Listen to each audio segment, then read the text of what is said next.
untuk orang-orang yang tidak berani speak up. Makanya hari ini, malam ini saya melaporkan akun tersebut dengan 8 laporan sesuai dengan kata-katanya. Saya tidak buat satu laporan karena dia membuat berita saya lebih dari satu. Jadi setiap berita saya bikin satu laporan. Jadi total ada 8 laporan. Ibu, kalau boleh tahu motif dan tujuannya itu apa sih Ibu? Diduga Ibu? Oh, saya kurang paham. Mungkin dia jealous atau dia ada pesanan dari seseorang. Itu kan nanti dari hasil pemeriksaan polisi kita bisa tahu seperti itu. Tapi yang pasti kita melihat ada mensrea, ada niat jahat dari yang bersangkutan. Kenapa? Karena itu dilakukan secara berulang, secara kontinu, secara konsisten. Tidak hanya menyangkut hal-hal yang bersifat dengan pekerjaan Bu Natali, tapi juga menyangkut hal-hal yang menyangkut kehidupan personalnya, yang itu sangat sebenarnya tidak banyak orang ketahui. Dan sekali lagi karena ada niat jahat itulah kemudian dan juga dukungan dari banyak netizen ke Ibu Natali, makanya ini laporan kita lakukan. Sebenarnya selain ini juga nanti ada juga komunitas masyarakat adat yang juga ikut direndahkan, yang juga akan mungkin juga akan melaporkan, karena kami lihat juga di media sosial hal terkait itu juga sudah mulai viral ya, potongan video dari Michelle ini yang kemudian menyerang atau menjatuhkan harkat martabat dari satu komunitas adat di Indonesia. Oke Bu, tadi sempat disebutkan ada beberapa korban yang juga menghubungi Ibu. Iya. Korban yang kira-kira kemarin menghubungi Ibu mungkin untuk per saat ini saya mulai upload di Instagram saya itu baru kurang lebih 2 hari, 3 hari. Mungkin sudah 8-10 orang yang menghubungi saya dan menunjukkan bahwa saya dipermalukan seperti ini Bu, saya dipermalukan seperti ini, ya kan. Setelah itu dia menunjukkan bahwa dia seperti seolah-olah kamu nggak akan bisa menang lawan saya karena saya rekanan Bareskrim dan saya rekanan Polda. Padahal yang saya lihat kartu itu hanya kartu untuk masuk ke Bareskrim, kartu akses seperti itu. Dan mungkin bagi orang awam yang tidak paham kartu itu kartu apa, dianggapnya benar ini adalah rekanan dan disalahgunakan nih kartu itu seperti itu. Maka itu mereka minta saya speak up hari ini dan saya bilang oke, kasih saya waktu untuk menyusun semua kata-kata dia satu persatu dan malam ini saya laporkan 8 laporan. Ya. Jadi gini, bukan saja laporan ini terkait dengan dalam artian kayak Michelle ini, tapi nanti bisa dibacakan oleh Marlin apa saja 8 itu. Sebelumnya mungkin Bu mengenal sosok terlapor sendiri? Saya sama sekali nggak kenal. Ini kita lapor karena dia bukan netizen biasa, dia influencer, followersnya cukup banyak. Artinya apa? Dia bisa menjangkau banyak orang, banyak orang bisa terperdaya atau terpengaruh dengan informasi hoax atau informasi manipulatif yang dia sebarkan di media sosialnya. Jadi menurut saya bukan masih menduga dugaan kita ya. Bukan persaingan bisnis. Mungkin setiap pengacara itu kan punya style masing-masing ya dalam bekerja. Jadi mungkin saya pernah di satu masa itu mempunyai ketidaksesuaian kepada seseorang yang mungkin kami dulu pernah bekerja bersama, tapi mungkin cara bekerja beliau dan cara bekerja saya itu totally different, berbeda. Jadi kami memutuskan untuk jalan masing-masing sesuai dengan pribadi kami masing-masing, seperti itu. Berarti mengenal? Saya kenal, tapi saya tidak kenal dengan wanita ini. Jadi gini, pada beberapa waktu yang lalu, Ibu Natali ini pernah bekerja sama dengan seorang pengacara. Kemudian mereka masing-masing jalan sendiri, kecakongsi lah begitu kira-kira, karena punya kepentingan yang berbeda, punya pandangan hukum yang berbeda, yang kemudian mereka menjadi rival.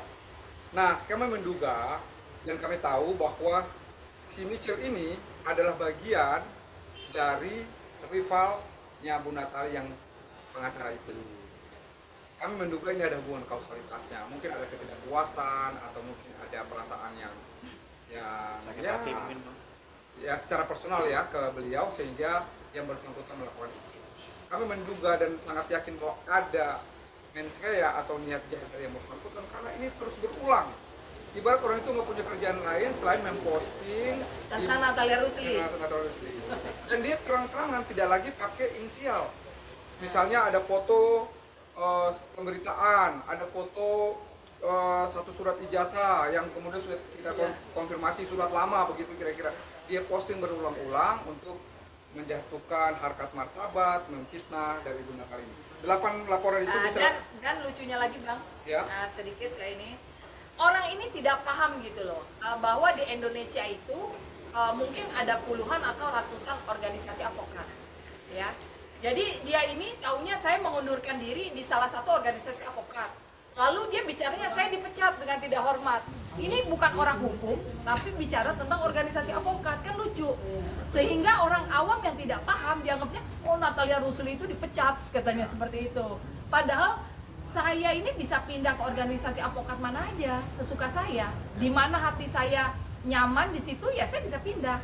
Tapi bukan berarti si organisasi advokat ini bisa mencopot berita acara sumpah saya. Tidak bisa.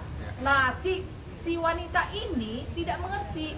Jadi dia caplok berita mentah-mentah dan dia aplikasikan kepada masyarakat Indonesia. Oh, Natalia Rusli itu bukan advokat lagi. Kalau saya bukan advokat, saya mungkin udah diusir dari pengadilan dan saya tidak bisa memenangi puluhan-puluhan kasus saya gitu. Dan yang perlu diingat dan digarisbawahi, tidak mungkin saya bukan menyombongkan diri. Kasus yang saya pegang itu nilainya triliun, bukannya ratusan miliar.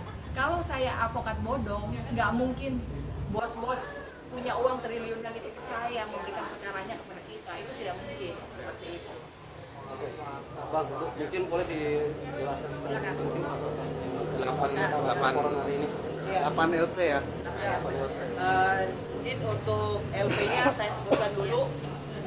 LP 1758 mengenai pemilik akun Michelle Wibowo _options Queen yang menuduh Ibu Natalia Rusli memasukkan ijazah S1-nya. LP 1758 pemilik akun Michelle Wibowo _options Queen yang menuduh Natalia Rusli adalah karyawan seseorang. Bang, sebelum meneruskan mungkin dari awal pasal berapa aja yang Pasalnya semua sama. Sama. Nanti akan saya sebutkan di akhir karena pasalnya semua sama. Oke. LP 1760 pemilik akun Michelle Wibowo _options Queen yang menuduh Ibu Natalia Rusli di DO atau drop out dari Unpad. LP 1761 pemilik akun Michelle Wibowo _options Queen yang menuduh Ibu Natalia Rusli terlibat TPPU. LP 1762 pemilik akun Michelle Wibowo _options Queen yang menuduh Natalia Rusli merupakan lawyer palsu atau bodong. LP 1763 pemilik akun Michelle Wibowo _options Queen yang menuduh Ibu Natalia Rusli memalsukan tanda tangan pada ijazahnya. LP 386 yang pada intinya adalah Ibu Natalia Rusli dituduh menyamarkan aset hasil kejahatan. LP 517 pemilik akun Michelle Wibowo ini menyebarkan identitas pribadi dari Ibu Natalia Rusli. Jadi kalau secara singkat, pasal yang kami duga lakukan oleh pemilik akun Michelle Wibowo _options Queen adalah 1. Pasal 433 ayat 1 KUHP yang baru, jungto pasal 434 KUHP yang baru, jungto pasal 32 ayat 1 Undang-Undang ITE, jungto pasal 48 ayat 1 Undang-Undang ITE. Singkatnya seperti itu. ancamannya? Ancamannya 8 tahun penjara paling lama. Dan denda Dendanya 2 miliar. Dan harus saya tambahkan juga, dia selalu mengatakan bahwa ijazah saya bodoh, ijazah saya palsu, tetapi rival saya yang dulu sudah melaporkan ijazah saya, ya, laporan tersebut diterima di Tangerang Kota, dan sudah digelar di Bareskrim dengan gelar perkara khusus dan menyatakan ijazah saya asli, tidak palsu atau tidak dibuat oleh saya sendiri seperti itu, dan sudah diuji di gelar perkara Bareskrim pada tahun 2022 mungkin ya, 2020. Dan sudah keluar SP2 litnya. Dan sudah keluar SP2 litnya. Nomornya juga bisa dilihat teman-teman seperti itu, dan masih terus menyerang, bilang ijazah saya palsu. Mungkin kalau ijazah saya palsu saya udah ditangkap dulu seperti itu. Tapi ini benar-benar niat sekali, mensreanya tuh niat sekali seperti itu.